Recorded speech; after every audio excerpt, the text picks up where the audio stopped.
नमस्कार, बुलेटिन 13 न्यूजवर आपले स्वागत आहे. अतिशय महत्त्वाची ब्रेकिंग न्यूज येत आहे.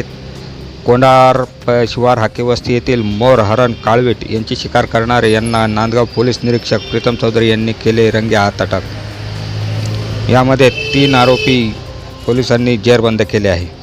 नाशिक जिल्ह्यातील अवैध शस्त्र बाळगणारे यांच्या कर्दनकाळ आणि नाशिक ग्रामीण पोलीस अधीक्षक शहाजी उमाप यांच्या नेतृत्वाखाली मालेगाव अप्पर पोलीस अधीक्षक अनिकेत भारती, उपविभागीय पोलीस सोहेल शेख मनमाड यांच्या मार्गदर्शनाखाली नांदगाव पोलीस निरीक्षक प्रीतम चौधरी यांच्या टीमने गुप्त माहितीद्वारे पोलीस उपनिरीक्षक संतोष बहारकर, उपपोलीस निरीक्षक प्रवीण मोरे, प्रवीण नाईक, विनायक जगताप, अनिल शेरेकर, नंदू चव्हाण, विशाल गोसाळी, मुद्दत सर शेख, दत्ता सोनवणे, दीपक मुंडे, वनविभागीय अधिकारी उमेश वावरे, अक्षय मेत्रे, सागर डोले समस्त यांच्या मदतीने 3 आरोपी शेख इरफान अंजुमपीर मोहम्मद वय 54 वय वर्ष 54, अफजल अहमद अशफाक वय वर्ष 35 राहणार सर्व मालेगाव यांच्याकडून बंदुका, जिवंत काडतुसे, कोयता, लोखंडी चाकू, सोलर प्लेट, कुऱ्हाड, होंडा कंपनीची 4 चाकी गाडी असे एकूण मुद्देमाल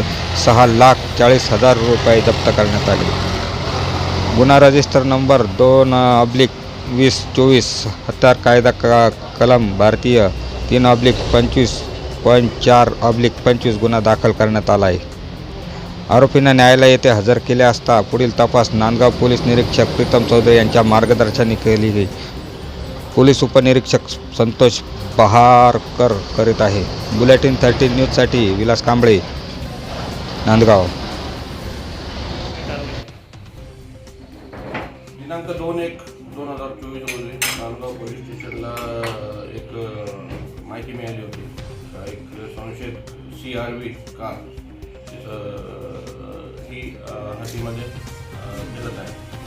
त्या गुप्त माहितीच्या आधारे नांदगाव पोलीस स्टेशनचे पोलीस निरीक्षक प्रीतम चौधरी आणि त्यांच्या टीमने त्या कारचा पाठलाग केला आणि त्या गाडीला कोंढार गावच्या शिवारात पोलीस, फॉरेस्टचे कर्मचारी आणि ग्रामस्थांची मदतीने त्या ठिकाणी त्या गाडीला पाठलाग करून अडवलं. तर त्या गाडीमध्ये त्यांना त्या गाडीची झडती घेतली असता काही संशयित हत्यारे त्या ठिकाणी त्या गाडीमध्ये मिळाली आणि त्या अनुषंगाने त्या हत्याराचे कुठल्या प्रकारचं लायसन्स त्या गाडीतल्या जे लोक आहेत त्यांना दाखवता आलं नसल्याने त्या गाडीतले जे 3 लोक होते, शेख इरफान, अफजल अहमद अशफाक अहमद आणि अन्सारी मोहम्मद सलीम इश्तियाक ह्या लोकांवर आर्म्स ॲक्ट प्रमाणे त्या ठिकाणी गुन्हा दाखल करण्यात आलेला आहे आणि आता पुढील कारवाई चालू आहे. सर, त्या हत्यारं कुठल्या उद्देशाने इथं आणलेले आहे? त्या अनुषंगाने आता पुढचा तपास